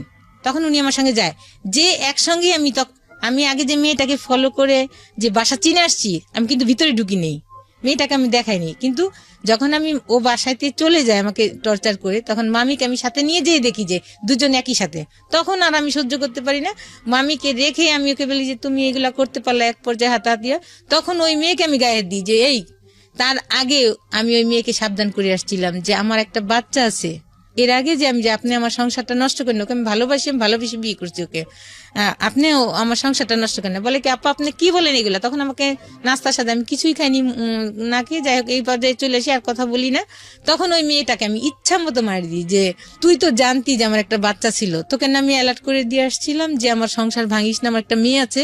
আর সে এই পর্যায়ে এইগুলা হয়ে যাওয়ার পরে, অকারেন্স হওয়ার পরে তার বাড়ি থেকে ভাই মারি। ও তখন ওই মেয়েটা কি করে, আমি এক পর্যায়ে করি, বাড়িওয়ালা বলে ঠিক আছে আপনি বৈধ, আপনি ওর প্রথম স্ত্রী, আপনি পুলিশ আনেন। তখন আমি সত্যি সত্যি থানায় আমার বোনদের ফোন করি। আমার বোনদের এক পর্যায়েও ফোন দেয় যে আপনার বোনকে আর আমার রাখা সম্ভব না। তখন আমার বোন আমাকে ফোন দেয়, তখন বলে কি ঠিক আছে তুই যা, পুলিশ নিয়ে। পুলিশ আনার মাত্র তখন দেখি যে মেয়ে নিয়ে ও অলরেডি ওর বাড়িতে চলে গেছে, ওই মেয়ে নিয়ে, ওই বাসায় নাই, মেয়ে নেই। তখন পুলিশকে নিয়ে আমি আমার শ্বশুর বাড়িতে উঠি। উঠার পরে প্রতিবেশী যারা আছে তারা আসে, তারা টাকাটুকু দিয়ে পুলিশকে সলিউশন করে দেয়, ওই মেয়ে থাকে। এক পর্যায়ে দেখি কি আমার বাচ্চার দাদি তার রুমে নিয়ে ওই মেয়েকে উঠাইছে। তার মানে সে যদি প্রশ্রয় না দিত, তার ছেলে কিন্তু আরেকটা কথা, সেখানে প্রশ্রয় অপ্রশ্রয়ের বিষয় না, ইভালুয়েশনটা আসলে আমাদের যারা শুনছেন দর্শক তারাই মূল্যায়ন করবে। জি ঘটনা আপনার লাইফে যেটা ঘটেছে আপনি জি, সেটা বলে যান। তারপরে ওখানে উঠায়, তারপরে এক পর্যায়ে কথা হয়। তখন ওই মেয়েকে ওই রাতে রাখে ওদের বাসায়, আর আমরা তো দোতলায় থাকি। কিন্তু সে এর মাঝে সে করতো কি, বাথরুমে যে মেসেজ পাঠাইতো, কথা না, বাসায় যতটুকু রাখবে সে কথা না বলতে পারলে বাথরুমে যে মেসেজ পাঠাইতো। পরে আমার গার্জিয়ানরা গেল, অনেক টর্চার করলো, তুমি এই ধরনের কাজ করতো, সব জায়গায় কি তোমার সাথে শুধুই মেয়ের দেখা, আর কারোর সাথে দেখা না? বলে হ্যাঁ আমি তো অফিসে করি না, তুমি অফিসিয়াল কাজ, তার বাসায় বাড়িতে যেত না। ওই ঈদের কথাটা মিসিং হয়ে গেছে। সে করছে কি আমাদের বাসায় রেখে সে ওই মেয়ের বাড়িতে আপনি আমার গেছে। প্রশ্নের উত্তর দেন। সেটা হচ্ছে আপনি যেটা বললেন যে মেয়েটাকে ছেলেটাকে আপনি একসাথে পেয়েছেন, জি। পুলিশ নিয়ে আসছেন, জি। তারপরে বিষয়টা কি মীমাংসা হলো আপনাদের মধ্যে? হ্যাঁ, মীমাংসা করে দিল মীমাংসা ওরা। কি ছিল? মীমাংসাটা ছিল আপনার সঙ্গে থাকবে আপনার হাজবেন্ড। না বলে না, আমি এমনি গেছিলাম, আমি তাকে বিয়ে কিছু করি। মীমাংসাটা কি ছিল? রেজাল্টটা কি ছিল? আপনার আমার সঙ্গে সঙ্গেই রয়েছে। হ্যাঁ আমার হ্যাঁ, সঙ্গেই আপনার সঙ্গে রয়েছে। থাকবে, আপনি সেটা মেনে নিলেন। হ্যাঁ মেনে নিলেন, তার মানে সে ওই মেয়ের সঙ্গে আর যোগাযোগ করবে না। না। এরপরে ঘটনা সামনে দিকে আমি আগায়। আমার ফ্ল্যাটে, আমি থাকতাম দোতলায়, ওর আমার শাশুড়ি থাকতো তিনতলায়। তখন ওরা চলে, ও মেয়েকে আমার শাশুড়ি রেখে দিল, সকালবেলা পাঠাইলো। যাই হোক অফিসে আরো মানুষজন, অনেক ঝামেলা হইলো। এরপর যে আবার করলো কি, সে এর মাঝে তো অনেক ঝামেলা গেছে, অনেক কিছু হয়েছে। আমার মামা শ্বশুরের সবাই আসছে, সবাই আমাকে ভোট করছে যে এই বউ, আমরা যতক্ষণ যদি কারেন্ট না থাকে এ হাত দিয়ে কোন দিক দিয়ে যা রান্না করতেছে, খাবারও দিচ্ছে আর হাতের পাখা নামতেছে না। সে আবার কি করলো, ওই মেয়েকে এক পর্যায়ে, এর মধ্যে তো অনেক ঝামেলা চলতেছে, ঝামেলা প্রায়ই হয়। সে কথা বলে আমি ঝামেলা করি, সে দেখা যায় যে নিচে আমি টিউবওয়েলে পানি খেতাম, সে আনতে যেয়ে সে কথা বলতেছে। সে আসলে পানি কলসিটা টিউবওয়েলে ওখানে রেখে, আমি তো বউ মানুষ, আমি নিচে যাব না খাবারের পানি আনতে, সেই আনতো। তখন সে নিচে যাচ্ছে, হাতিমালি কলেজের মাঠে যে সে কথা বলতেছে, মাঝখানে যে তখন মেয়ের গলায় বটি ধরছি, সত্য কথা বল, কার সাথে কথা বলছিস, না এই যে জব দিব তোর মেয়েকে। তারপরে বললে পরে সে বলে যে হ্যাঁ হ্যাঁ তুমি বটি নামাও, আমি সত্যি কথা বলতেছি। বললে পরে বলে যে ওর সাথে কথা বলতেছিলাম, কিন্তু আমার দরকার ছিল কথা। আমাকে দরকার তাহলে ঘরে বসে বলতা, আমার সামনে বলতাম, আমি তো কিছু বলতাম না। কিন্তু কন্টিনিউ সে মেয়ের সাথে চালাই যাচ্ছে। আবার কি করছে, যেই বাসায় যে গন্ডগোল হলো, সে কি করছে, ওই বাসা দেখে মেয়েকে আরেকটা বাসা নিছে। তখন আমার তো একটা বাচ্চা আছে, ওকে আমার সঙ্গে নিয়ে যেতে হয়। তখন আমার বেবিটা 3 বছর। তখন ওর মা বলে কি, ছেলেকে অ্যালার্ট করে দেয় যে তোর বউ কিন্তু গেছে, তুই সাবধান থাকিস। ও আর ওই পথে যায় না। আমি দেখি দূতে দাঁড়াইছি যে অটোতে উঠবে, কিন্তু অটোতে উঠে না, যে আমি ধরা পড়বে। তাই এক পর্যায়ে সে অতিষ্ঠ হয়ে আমি যে তাকে সবসময় চোখে চোখে রাখতেছি, এগুলো সে অতিষ্ঠ হয়ে যায়। তখন কি করে, এক পর্যায়ে সে মেয়ে নিয়ে চলে যায়। বলে আমাকে বলে কি, আমি তো এই কয় তারিখে এসে যাবো, ঢাকাতে যাবো, আমার কাজ আছে। স্যার আমাকে, তার মাঝখানে আমি স্যারকে এবার ফোন দিছি, এমডি স্যারকে, স্যার ও কিন্তু ওই মেয়েকে নিয়ে যাবে, আপনি ছুটি দিবেন না। স্যার আমার আচ্ছা ঠিক আছে। তখন ওকে বলে যে তুমি তো আমার শুক্রবারেও কাজ আছে, তুমি যেতে পারবে না, বৃহস্পতিবার লঞ্চে উঠবে। কিন্তু এক পর্যায়ে যাই, বাসায় এসে এটা বলে কিছু বলি। তখন ও যেদিন নাকি ফাইনালি যাবে টাকা পয়সা নিয়ে, সেদিন আমি তো জানতেছি, আমি আবার কাছে কি 2টা আমার বাচ্চার কাপড়গুলা আমি নিচে একটা জায়গায় রাখছি যাতে কেউ না দেখে। ও যাবে, আমি এক পাশে যাবো পাশ। তখন করে কি, আমি এদিক দিয়ে নিজে অস্থির হয়ে যাচ্ছি যে আজকে চলে যাচ্ছে মেয়েটা নাকি, আর ওরও খারাপ লাগছে চলে যাচ্ছে। ও ভাত খেতে পারতেছে না, ও করছে কত ভাতের গুলো কত চিনি দিয়ে ঘাটে, ওরও খারাপ লাগছে চোখ মুখ। এদিক দিয়ে আমার মাথা ঘুরাচ্ছে, আমি মাথায় তেল পানি দিচ্ছি, কিন্তু ওকে বুঝতে দিচ্ছি না যে আমি বুঝছি। তখন আমি অন্য একটা ছেলেকে লাগাই রাখছিলাম যে ও যখন যাবে ওর পিছ যাবে যে ও কাকে নিয়ে যায়। পরে হ্যাঁ ওই যায় লঞ্চে, দেখে যে 2টা মহিলা, একটা মহিলার বাচ্চা কোলে আর একটা মহিলা বসে আছে চাদর পিছে। পরে তখন আমাকে আবার বলে যে দেখবো আজকে কে আগে ফোন দেয়, যে আগে ফোন দেয় সেই বুঝবো ভালোবাসে বেশি। আমি তো আচ্ছা ঠিক আছে, আমি তোর ফোন দিই। ও বলে দেখে কি দেখছো, আমি তোমাকে বেশি ভালোবাসি, আমি তোমাকে আগে ফোন দিলাম, তুমি তো ফোন দিলা না। ওর মার কাছে ফোন দেয়, ওরা কই বলে করে দে, তো দেখি না মানে পাশের বাসায় গেছে নাকি, জানে না সেও আমি যে লঞ্চ ঘাটে গেছি। পরে আমি লঞ্চ ঘাটে গেছি, তখন ওই ফোনটা রিসিভ করতে পারি না, গাড়ি শব্দ বেজে আমি দূরে যেয়ে ফোনটা রিসিভ করি যে হ্যাঁ আমি বাসায় পাশে বাসায় আসছি। পরে আমি যে করি কি, ও তো অনেক লম্বা, ও করছে কি মেয়েটা ওইদিকে মুখ করে বসা আর ও হলো মুখ করা বসা সিঁড়ির দিকে। আমি সিঁড়িতে উঠা মাত্রই ও দেখে ফেলছে, আর ও খুবই চতুর, এত চতুর যেটা আমি বোঝাইতে পারবো না, ভালো যেমন তেমন চতুর। ও আমাকে দেখে চট করে উঠে গেছে। আমি করছি কি তখনই মেয়ে কোল থেকে নামাই দিছে। ও করছে কি মেয়ে নিয়ে যখন আসছে তখন আমি ওই মহিলা, তখন আমি বললাম যে বাচ্চা কোলে, ওর ওই মেয়েটা ওই মেয়ের ভাইয়ের বাচ্চা কোলে। তখন আমি বললাম বাচ্চা নিয়ে কোথায় যাবে, আমি টার্গেট করিনি, বাচ্চা আবার পরে দিবে। তখন আমি ওর ভাবির পাশে আসি, ওই মেয়ে ততক্ষণে করে কি ফোন করে ওর ছোট ভাইদের আইনে ওই বাচ্চা, ওর ভাইয়ের বাচ্চাকে ওকে দিয়ে তারা দুজনে, ও তার মাঝখানে আমার বাচ্চার বাবা আমার বাচ্চাকে ওর দাদির কাছে দিয়ে টাকা পয়সা নিয়ে মাইতে বলে দেয় যে তোরা বাঁচে যা। তখন ওরা বাসে চলে আসে। তখন তো আমার এমন পজিশন, তখন আমার তখন রাত্রে আমি রাত জেগে 2টা চিঠি লিখলাম, সারা রাত জেগে। আর যতক্ষণ চিঠি লিখছি ততক্ষণ শুধু আমার মেয়ের দিকেই আমি তাকাই, কান্না করছি। আমার শাশুড়িকে, যে আমি 4 বছরে আপনার মন জোগাইতে পারিনি, কিন্তু আমার মা নাই, কিভাবে যে আপনার ভালোবাসা আমি পাবো আমি নিজেই জানি না, কি করলে আপনি আমাকে ভালোবাসতেন।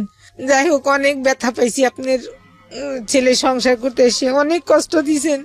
ও এক পর্যায়ে চলে এসে পরে আমি ঢাকাতে আসি, ওকে খুঁজি, আমি কামরাঙ্গীর চরে যে খুঁজি ওকে, এইভাবে কি ঢাকাতে মানুষ খুঁজে পাওয়া যায়? পরে আমি বোনকে ফোন দিই, যখন দেখি নিজের পা আর চলে না, তখন আমার বোন বলে তুই এইভাবে কি মানুষ খুঁজে পাবি, বাসায় আস। বাসায় আসলে পরে আমার দুলাভাই আসে, সব শুনে। পরের দিন আমার দুলাভাই আমাকে নিয়ে রওনা হয়। ওদের বাসায় গেলে পরে ওর খালু খালা আর ওদের আত্মীয় স্বজন বলতে ওর চাচা ছিল না, আর ফুপুদের কোনো এলাও ছিল না। আপনারা কোথায় খোঁজেন? আমি না খুঁজে পান না, তারপর কি করেন? খুঁজে যায়, ছবি দেখাই খুঁজি যে একে কি দেখছেন, ভাড়া থাকে একে দেখছেন, এভাবে করি না। তার আমার বোনটা বলে এভাবে তুই পাবি না, চল ওদের বাড়িতেই যাই। পরে আমার বোনটা তো জব করে, বন্ধুরা ভাই ছুটি নিয়ে তারপরে যায় আমাকে নিয়ে। পরে ওদের আত্মীয় স্বজন বলতো মামারা, খালি খালারা ছিল, ওদের ফেভারে কথা বলে, ওর মামাদের এত অ্যালাউ করতো না মামা। পরে আমি আমার বোনকে নিয়ে আবার ওদের বাড়িতে যাই। পরে এক পর্যায়ে আমি যাই না, আমার বোনের বাসায় থাকে। আমার বোন আবার ওদের থ্রেট করতে থাকে যে আমার বোনকে তোরা কোথায় গুম করছিস, বের কর, নাহলে তোদের নামে আমি কেস করবো। এক পর্যায়ে তাহলে ওর মা ফোন করে ছেলেকে বাড়িতে আনে। ও বাড়িতে আসার পর আমাকে একটা মেসেজ দেয়, তোমার সংসার তোমারই রয়েছে, আমি বাড়িতে ফিরে এসেছি, তুমি আসো।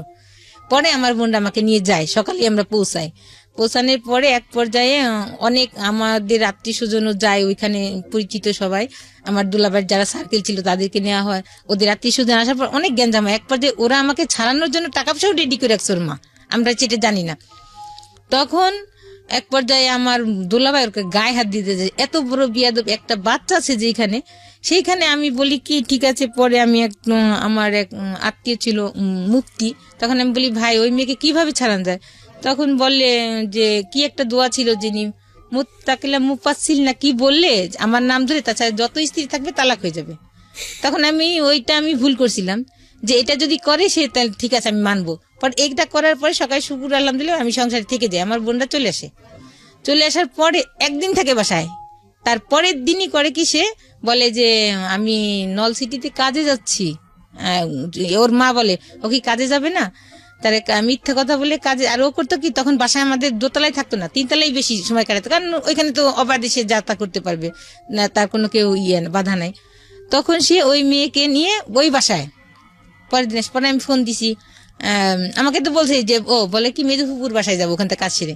পরে আমি ফোন দিছি, মেজো ফুপু ও কই, নিপাকে ওর সাথে পাঠাই দিন। বলে কি যে কেন কিভাবে তো আসে নাই, আমাকে কেন যায় নাই।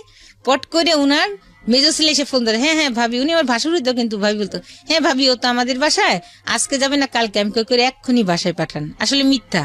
পরে আমি আর কিচ্ছু বলিনি। তখন আমি বাসায় রান্না করে মনে উপরে খাই, এর ভিতরে তো বাচ্চা দাদি যা তা খেতে দিতে এই আজে বাজে কথা বলে। তারপরেও আমি তো না খাওয়ার মতোই, হয়তো বা যখন পারি না তখন একটু যে পানি কোনো রকম খেয়ে আসি। তারপরে করি কি তখন আমার মাথায় আর কাজ করে না যে আর ওকে সময় দেওয়া যাবে না, ওর সংসার আমাকে আর সম্ভব না। তখন আমি বাইরে যে গ্লোভস কিনি, হাতের একটা কাগজ কাটে যে ধারালো ব্লেডের মতো নিয়ে এসে ওই চাকুটা কিনি। প্ল্যান ছিল যে আমি যখন ওর সংসার করতে পারলাম, কোনো মেয়ে জানি সংসার করতে পারে না, এটাই আমার মাথায় ছিল যে ওরা একটা এমন ব্যবস্থা করবে যাতে ও আর কোনো মেয়ের জীবন নষ্ট করতে না পারে। তখন এক পর্যায়ে ও পরের দিন রাত্রে আসে, আমি তো রেডি হয়ে বসে আছি, আমি আমি বাসায় রেডি থেকে ও বাসায় আসে, আসার পর উপরে দুজন নিয়ে একসঙ্গে খাই। আমি কোনো কথা অন্য দিন কিন্তু অনেক ঝামেলা করি, কোথায় গেছিলে, কিন্তু ওই দিন কোনো কথাই বলিনি। বাসায় আসার পরে আমার বাচ্চার দুধ ছিল, গুড়ি দুধ, ওটা আমি করি, আগে ঘুমের ওষুধ আমি গুঁড়ি করে রাখি, রাখার পরে ওর দুধে মিলাই, ওর কাপটা আমারটা মিলাই না। তখন আমি বলি ও এই খেতে চায় কাজটা না। করলে যে আপনার একটা ভয়ঙ্কর বিপদ হতে পারে, ওইটা আমার তখন মাথায় কাজ করে নাই যে মানুষের এত যন্ত্রণা। শুনেন, একটা এর মাঝে অনেক কথা গেছে। শি ওয়াজ প্ল্যানিং লাইক ওর এমন একটা অবস্থা করে দেওয়া যাতে করে ও পরবর্তীতে অন্য কারো সংসার করতে না পারে। আপনারা বুঝে নেবেন আপনাদের জায়গাটা থেকে। এবং সেজন্য উনি একটা ধারালো ব্লেড কিনে নিয়ে এসছে, আরো অনেক কিছু কিনে নিয়ে এসছে। And she is planning like a pro বলতে আমি যেটা বোঝাচ্ছি যে প্রফেশনালরা যেভাবে প্ল্যান করে আর কি, ঘুমের ওষুধ টষুধ খাওয়ায়। And this is not the end, cause প্রত্যেকটা ঘটনার একটা ইফেক্ট থাকে। দেখেন কোথাকার জিনিস কোথায় গিয়ে দাঁড়িয়েছে। বলেন। এর মাঝে আমি অনেক ও বলে আমরা জানি যে এই স্টোরিটা আসলে যদি আপনাকে ইলাবোরেটলি বলতে দেওয়া হয় এটা সারাদিন বলেও শেষ হবে না। এর মাঝে ওরা আত্মীয় স্বজন যাদের এই বোর মতো বোন, আমি অনেক পরিশ্রম করছি, আমার জামা ছিঁড়ে গেছে, কিন্তু আমি ওই বলছে জামা বানাইতে, আমি বানাই নিয়ে মুছি। সংসারে কয় বছরের সংসার আপনার? 4 বছরে। যে আলমারিটা হোক, এই খাটটা বানানোর পর আমি ড্রেস নিবো। ওকে, ঠিক আছে। আপনি তারপর কি করলেন? তারপরে ও রাত্রে যখন দুধ খেতে চায় না, তখন আমি বলছি তুমি না খেলে আমিও খাবো না। তখন এক পর্যায়ে দুধটা খায়, খাওয়ার পরে সে ঘুমে অনেক কথা বলি, কথা বলতে বলতে এক পর্যায়ে তখন আমি তার সাথে মিলন হতে চাই, কিন্তু ওই সময় ও সে হয় না। তখন আমি এক পর্যায়ে আমি দেখি তাকে, জাস্ট পরীক্ষা করেছে কি বলে, কিন্তু আমারও ইচ্ছা ছিল না। তারপরে এক পর্যায়ে সে ঘুমায় যায়। ঘুমায় গেলে আমার যে দরকারি জিনিসগুলো, আমার ক্যামেরা, আমার গোলগুলা, আমার পছন্দের শাড়ি, আমার মেয়ের ড্রেসগুলা, কিছু যেটা লাগবে আমি একটা চাদরের উপর ফেলে বাঁধি। আর আমার কিছু বাইরের কিছু ইলেকট্রিক জিনিস ছিল, ঘর মোছা মেশিন, ঘর ঝাড় দেওয়া মেশিন, আরো আমার প্রিয় জিনিসগুলা আমি করি কি, আমার ড্রয়িং রুমে খাট ছিল সামনে, আমি মেয়েটাকে আগে ওখানে শোয়াই যাতে আমি দ্রুত মেয়েকে নিয়ে চলে যেতে পারি। মেয়ের শীতের পোশাক পরাই ঘুম পাড়ায় রাখি, আর আমিও আগে বোরকা পরে ফেলি।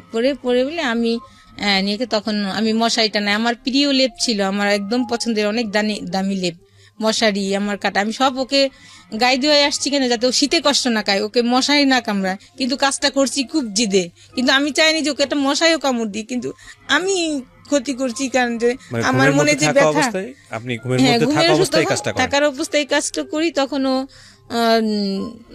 জেগে উঠে। তারপরে আমি ওটা জেগে ওঠার পরে কি করে, আপনাকে ধরে ফেলে না? ও চিৎকার করে না বেশি, যাই হোক। তখন সাথে সাথে আমি আমার ওইটা ছুরিটা আমার হাতে থাকে, আমার মেয়েকে আমি নিয়ে আসি। ওর মোবাইলটা আবার আমার কাছে ছিল, ওর মোবাইলটা ওই আমি ড্রয়িং রুমে পড়ে যায় আমার কাছ থেকে। পড়ে গেলে আমি মেয়েটাকে, তখন আমার জুতাও পরার আমার ছিল না, মনে ছিল না, আমি নিয়ে চলে আসি। তখন অনেক শীত ছিল, 28শে ডিসেম্বর 12 সালের। তখন আমার মেয়েটাকে আমি বলি আম্মু কুকুর ডাকতেছে, আমি বলছি আম্মু। তখন আমি ওদের বাসা চিল্লাপাল্লা শুরু হয়েছে, ওর মা চিৎকার করে কান্না করতেছে। তখন চিৎকার করে কান্না করতেছে, সব আমি তো দেখতেছি, দূরে থেকে দেখা যাচ্ছে, মানুষ দেখা যায় না, কিন্তু শব্দগুলো শোনা যাচ্ছে। তখন আমার মেয়েকে বলে আম্মু কুকুরে ডাকে, তুমি করো, আমাদের তো ধরে ফেলবে, তুমি কথা বলো না। ওকে আমি তখন ঘুপারে, তখন আমার সামনে দিয়ে অ্যাম্বুলেন্সে নিয়ে যায়। অ্যাম্বুলেন্সে নিয়ে গেলে ওখানে কাজ করতে পারে, ঢাকায় নিয়ে আসে। ঢাকায় নিয়ে আসলে অ্যাম্বুলেন্সে নিয়ে যায় মানে কি, এই ঘটনা ঘটার পর আমি দেখতেছি আমার সামনে দিয়ে নিয়ে যাচ্ছে, আমি তো সাইডে দাঁড়ানো, আমি তো ফ্যামিলি মেম্বার যারা ছিল তারা তো ওই বিল্ডিং এই ছিল। হ্যাঁ, 3 তলায় থাকতো, ওরা তখন দোতলায় চলে আসছে। ওরা তো সবাই বুঝে গেছে যে আপনি কাজটা করেন, সবাই আমি তো অলরেডি নাই, বাসায় নাই, তখন সবাই চলে আসছে। আমার তখন কোনো কিছুই নাই, যে because she doesn't have sense, ওই সময়টাতে সেন্স নাই। আমার এর ভিতরে অনেক কিছু গেছে, জানতে কি বলার না, সেন্সটা না থাকার পেছনে অনেক কথা আছে। এর মাঝখানে অনেক কথা গেছে। আমি অনেকবার সুইসাইড করতে চাইছি। যখনই আমি সুইসাইড করতে গেছি, ফ্যানের সাথে ঝুলতে গেছি, তখন আমার মেয়ের মুখ দেখছি আর বলছি যে শেষ ওকে দেখে যাই। যখনই দেখতে গেছি তখনই নেমে আসছি যে আমি যদি মারা যাই তাহলে আমার মেয়ের কিছু থাকবে না। আর শুনেন, বাবারা কষ্ট করেন না সন্তানের জন্য। আজকের এই গল্পটা যারা দেখছেন ভিডিও, তাদের শুধু একটা কথাই বলবো, যারা এরকম ডিসিশন নিতে যাচ্ছেন, এত শর্ট টাইমে পরিচয়, সেটা ছেলের দিকে হোক বা মেয়ের দিকে হোক, আজকের এই গল্পটা শুনে দেখে তওবা করেন। Don't do this boss, cause it's not your decision, it's a family decision. বিয়ের পরের জীবনটা যে আসলে কি, বিয়ের আগের টের পাওয়া যায় না। এবং এই সিদ্ধান্ত কোনোভাবেই ইমোশনালি, শুধু ইমোশনালি দুজন মানুষকে ভালো করে না জেনে, দুটো পরিবারকে ভালো করে না জেনে নেওয়া উচিত না, উচিত না, উচিত না, উচিত না। একেবারে আমৃত্যু পর্যন্ত আমি এই কথাটাই বলবো, যতদিন রেডিও প্রোগ্রাম করবো। Do not do this, do not do this, do not do this, please. তারপর কি হলো? তারপর ওকে নিয়ে ঢাকাতে আসে। ওই দিনই আমি অনেক কুয়াশা থাকে, ওই দিন আমি আমার বোনের সাথে কন্ট্যাক্ট হয় শুধু, আর কারোর সাথে আমি কথা না বলে ফোনের সাথে কন্ট্যাক্ট করি, ফোনটা অফ স্টপ করে দিই। তারপর একটা অটো আমাকে একটা আমার জায়গাটার নাম মনে নাই, বাস স্টপিতে আমাকে রেখে যায় আমার বাচ্চা সহ। তাকে আমি অনেক শীত, আমি বসে থাকি, কেউ থাকে না, গার্ডরা থাকে, ওখানে বসে থাকি। তারপর একটা সকাল 6টার দিকে বাস আসে, একটু দেরি হয় বাস আসা, কারণ কুয়াশা ছিল অনেক। আসলে পরে তারপরে আমি গাজীপুরে যাই, গাজীপুরে আমার বোনের ওখানে বাড়ি আছে, ওখানে যাই আমাকে রাখে প্রথম। পরে আমার বোন ওই দিনই ওই ওই ওই ঘটনাটা সবাই জেনেও ফেলছে, পুরো এলাকায় জানাজানি হয়ে যায়। জানা হয়ে গেছে। পরে আমার ফ্যামিলিতে জানছে, আমার বোনাই তো অনেক রাগারাগ আছে, কিন্তু আমার বোনাই রাগ মানে এদিক দিয়ে রাগারাগ কিছু, কিন্তু আমার বোন বলতেছে আমার বোনকে আগে বাঁচায় আসি যেটা হোক। তখন আমাকে গাজীপুরে তার বাড়িতেও রাখে নাই, পাশের সাইডে একটা ভাড়া করে রেখেছে। তখন অনেক দিন ওখানে ছিলাম, প্রায় 15 দিন। আমার বোন গাড়িতে করে খাবার দাবার সব পার্সেল দিছে। যখন রাতে কুকুর ডাকতো, আমার মেয়েকে আমি বুকে জড়াই ধরে রাখতাম, মানে এইভাবে পুলিশ আসতো, খালি সারাদিন এটাই মনে হতো। তারপরে আমার মেয়ে দিনের হলে দাঁড়ায় থাকতো যে আম্মু, আমি বলি কি আম্মু দাঁড়ায় থাকে না, পুলিশ আসবে। বলে কি আম্মু, আমি দূর থেকে দেখি, আমার আবুজি যখন নামাজ পড়তে যাবেন আমি দূর থেকে আম্মুজিকে দেখবো, আমাকে পুলিশে ধরতে পারবে না। আর যাকেই দেখতো তাকেই বলতো যে তোমরা কি আমার আবুজিকে দেখছো। ততদিনে কি মামলা হয়ে গেছে আপনার নামে? আপনি কিছু জানেন যে পুলিশ বা এরকম? হ্যাঁ হ্যাঁ, আমাদের বাড়িতে পুলিশ গেছে, আমি তো সংবাদ পাচ্ছি, আমার ফোন স্টপ করে ফেলেছি। পরে যে মানে ওরা তখনই মামলা করে দিয়েছে বিষয়টা নিয়ে? তারপরের দিনই 29 ডিসেম্বরই তারা মামলা করে দিয়েছে। পরে আমার বোন, আমার মেয়েটা টাইফয়েড হয়ে গেল বাবার টেনশনে, জ্বর হতে হতে পরে আমাকে ধানমন্ডি ক্লিনিকে আমাকে মেয়ে নিয়ে ভর্তি করলো। এর ভিতরে আমার বোনের ছেলে কেউ আমার সঙ্গে যোগাযোগ করে না, বলে যে ও যেন বাসায় উঠতে পারে না, এমন একটা কাজ করছে। দেখা যেত বিয়ে করছে আর অন্য প্রসেসে যাওয়া যেত। তখন এক পর্যায়ে আমার বাচ্চাটার এত খারাপ অবস্থা, অ্যানালোকে সে দিতে দিত না, ইঞ্জেকশন দিতে দিত না, স্যালাইন দিতে দিত না। তখন ডাক্তাররা পাশের রুমে যেয়ে বলতো যে আমি তোমার আব্বুজি চকলেট নিয়ে আসতেছি, তুমি স্যালাইন না, আমি এক্ষুনি আসবো। এইভাবে ডাক্তাররা অন্য পাশে ফোন দিলে, কথা বললে সে দিতে দিত। তারপরে এক পর্যায়ে আমার বোনটা কান্না করে যে ওর মেয়েটা মারা যাচ্ছে আর তোমরা যাও না। তখন আমার ভাগ্নিটা মেডিকেলে পড়ে, তখন তারা যায় সবাই। আপনার মেয়ের যে অনেক ধরনের সাফারিং এর মধ্যে দিয়ে যাবে পুরো লাইফে, সেটা আমাদের দর্শক যারা আছেন, আমরা যারা আছেন সেটা জানি, কিন্তু এই ঘটনার প্রেক্ষাপটে আপনাকে কি কি ফেস করতে হলো সেটা হচ্ছে আমাদের কনসার্ন এখন। আপনি এই ঘটনার পরে এক অর্থে পলাতক অবস্থায় আছেন, ওনারা মামলা করে দিয়েছে আপনি যেটা বললেন। তারপর আপনার ঘটনাটা কি দাঁড়ালো? পুলিশের কাছে অ্যারেস্ট হওয়া বা অন্য? পরে আমার বোনরা হাইকোর্টে আমাকে নিয়ে যে আমার বাচ্চা সহ আমরা ছিলাম জামিন। তখন হাইকোর্ট কি করলো, 2জন জাজেস ছিলেন, জাজেস 2জন আমার বোন 2জনকে দিলেন জামিন, আমাকে দিল। মামলায় আসামি কয়জন করেছিল? 3জন। আমার 2 বোনকে বলছে তারা সহযোগিতা করে নিয়ে আসছে, এটা বলছে। আচ্ছা আচ্ছা, তো আপনার 2 বোন ছিল প্লাস হচ্ছে আপনিও ছিলেন, 3জন আসামি ছিল। হ্যাঁ হ্যাঁ, আমি 1 নম্বর, তারা 2 নম্বরে। তখন জাজেস আমাকে দিল না। তখন আমার বোনরা বললো যে, আমাকে সাজেস্ট করলো যে দেখ তুই তো ভুলের বশত, আসলে আমরা তো জানি যে তুই কষ্ট করে কাজটা করে ফেলেছিস, মানে সহ্য কোনো নারী এমন সহ্য করতে পারে না, তারপরেও তো একটা গুনার কাজ হয়ে গেছে, অন্যায় হয়ে গেছে, এখন তুই স্যালেন্ডার কর। শেখ হাসিনা খালেদা জিয়াই যখন জেলে গেছে, আর তোর তো কোনো ব্যাপারই না, তুই যা করার আমরা আছি পিছনে, আমরা তোর সাথে আছি, তোকে আমরা ফেলবো না। এমনি করে আমার বোন অনেক করেছে আমার জন্য, আমার গায়ের চামড়া দিয়েও যদি তাকে জোতা দিই সেটা অন্য হিসাব। আপনাকে তারপরে কি হলো? তারপরে আমার বোন, আমি কোর্ট স্যালেন্ডার করি, কোর্টে সারেন্ডার করেন আপনি? কোর্টে স্যালেন্ডার করি, যে আমাকে কাস্টডিতে দেয় অনেক উকিল, কিন্তু ওদের সিটি, ওরা সবচেয়ে হাই লেভেলের লয়ারকে দাঁড়ায়, 10 জন 12 জন করে দাঁড়ায়, আর আমার সে 2 জন গেছে, আমার বোন চিনে না কোন লয়ার ভার কোনি, তখন আমাকে দেয় না। তখন সব কেসেই সাক্ষী আছে ওর মা, ভাই, প্লাস যত উকিল হবে, ওর প্রসঙ্গ নেই। হলে পরে সবাই তো জানে এটা, তাহলে কিন্তু আমি চিৎকার করে ম্যাজিস্ট্রেট বলি, স্যার আপনি নিজে চোখে দেখেন। পরবর্তী নেক্সট একটা ওখানে একটা দাঁড়াই আছে যে 205-এ, যে সচক্ষে দেখেন, কিন্তু ম্যাজিস্ট্রেট এই কাজটা করে নাই। বলে কি যে প্রমাণ এবং সাক্ষ্যাদি কাগজপাতি দ্বারাতে বোঝা যায়, মানে এক পর্যায়ে যখন সাক্ষী চলে আসে, লিখিত সাক্ষী, সবাই বলে নাই, খুঁজে পায়নি, কেউ বলে অর্ধেক, সেটা তো অন্য হিসাব। মেডিকেল ট্রিটমেন্টের রিপোর্ট, মেডিকেল ট্রিটমেন্টেও বলে যে নাই, কিন্তু ওরা টাকা দিয়ে এটা করেছে। দেখেন বাংলাদেশে কি হতে পারে না, কিন্তু একটা মেয়ে মানুষের জীবন কত নষ্ট করে দেয়। এক পর্যায়ে ও নিজের মুখ দিয়েই বেরোয় যায়।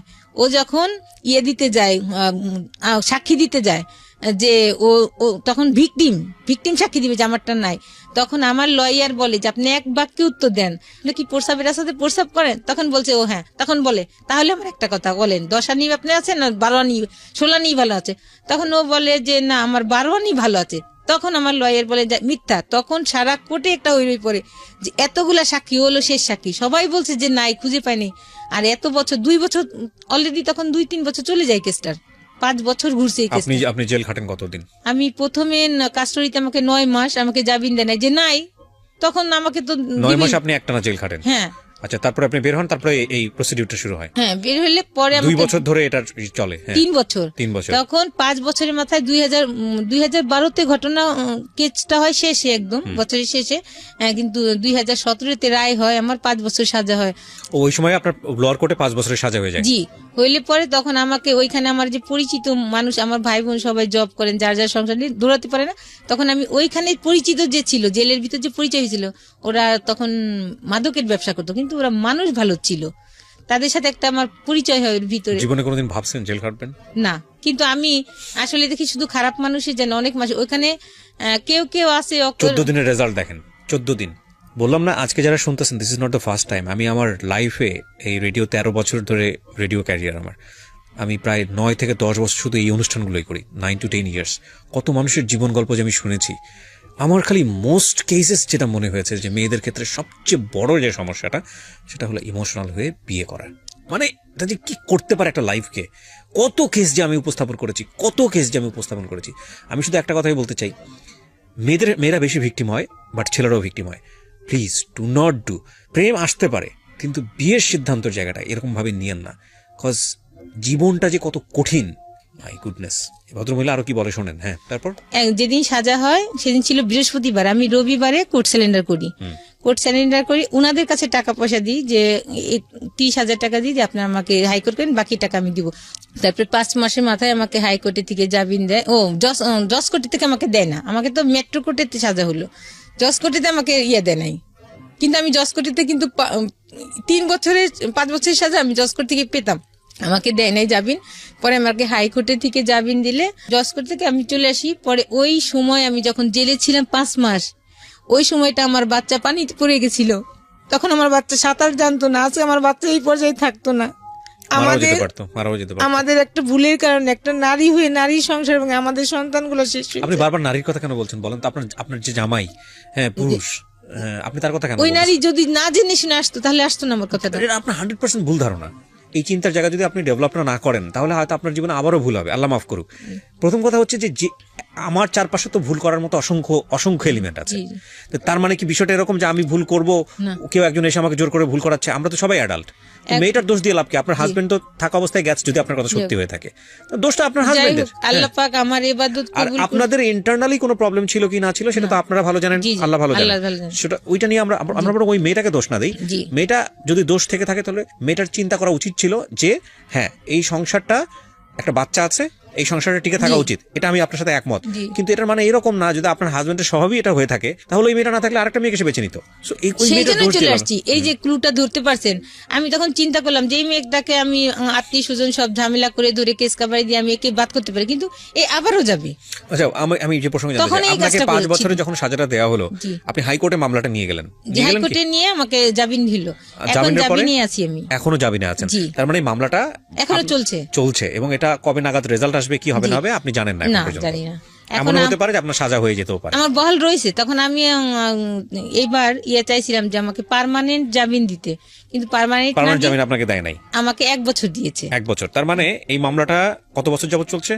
2012 সালের ডিসেম্বর, 29 ডিসেম্বর থেকে। আপনি আমাকে সহজ কথা এক লাইনে বলবেন, প্রত্যেকটা মোমেন্টে মনে হয় না যদি 5 বছরের সাজা হয়ে যায় কি হবে মেয়েটার? হ্যাঁ, সবসময় মনে হয়। তার মানে উনি বাইরে আছেন, কিন্তু আলটিমেটলি ভেতরে, উনি মনের ভিতর থেকে উনি জেলে আছেন।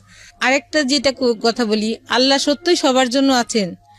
আমি সবসময়, আমি 5 ওয়াক্ত না, আমি বেশিরভাগ ওখানে যখন থাকছি শুধু জায়নামাজি আমার কাজ। আমাকে সবাই বলতো যে কে খালি জায়নামাজিই বসে থাকে। আপনিও তো মামলা করেছিলেন। হ্যাঁ, আমি নারী নির্যাতন এবং একটা আমার কাছে যৌতুক নিয়েছিল 2 লাখ টাকা আমার বাবা থেকে। সেটা ওই মামলা কি হয়েছে? ওরা চালাকি করে একসময় বলছিল আমাকে মাঝখানে যে তুমি কেসগুলো উঠে নিয়ে এসো, আমরা কেস উঠাবো।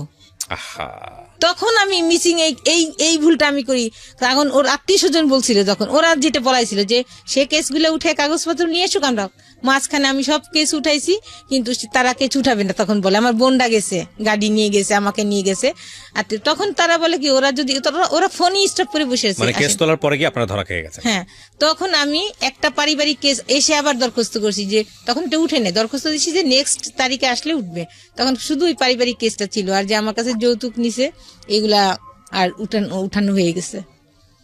এই- আচ্ছা, ডিভোর্সটাও হয়ে গেছে আপনাদের, যে ডিফোর্স ওরা এই যে কিছুদিন আগে দিয়েছে। জি জি this is really touchy story এবং সহ্য করার মতো না। উনি যে গল্পটা আজকে মুখ ঢেকে এখানে বলেছেন, ওনার গার্ডস ছিল পুরো সমাজকে ফেস করার, কিন্তু ওনার মেয়ের কথা চিন্তা করে উনি আজকে ফেসটা দেখান নাই। মেয়ের সামাজিকতা, মাশাআল্লাহ, she has a cute baby, বেঁচে থাকার একটা অবলম্বন তার কাছে আছে, কিন্তু জীবনে একটা ভুলের জন্য পুরো জীবনটা কোথায় চলে যায় আপনারা চিন্তা করে দেখেন। ওনাকে যে অত্যাচারটা করা হয়েছে, আমি যদি বলি যে হ্যাঁ অত্যাচার জীবনে আসতেই পারে, ঘটনা দুর্ঘটনা করতেও পারে, উনি যদি ঠান্ডা মাথায় স্টেপটা নিত যে ঠিক আছে মামলা তো আমাকে করতেই হবে, পুলিশের দ্বারস্থ আমার হতেই হবে, তো ঠিক আছে ও যে অন্যায় করছে সেটার জন্য নারী নির্যাতন মামলা করি বা এটা করি ওটা করি, ঠিক আছে, ওইখানেই কিন্তু সাজাটা এনাফ ছিল।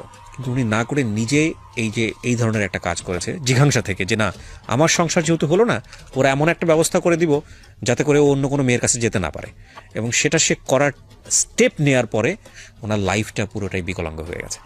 শুধু এটা তো আপনারা পরিণতি দেখলেন, আমি একটা কথাই বলতে চাই যে এটা হয়তো 5 বছর জীবনটাকে একটা ব্র্যাকেটে ফেলে দিয়েছে, আসলে কি হবে না হবে উই ডোন্ট নো, কিন্তু আপনি একটা জিনিস চিন্তা করে দেখেন তো, উনি যতদিন পৃথিবীতে বেঁচে থাকবে ওনার সামাজিকতার জায়গাটা, ওনার ঘরে একটা মেয়ে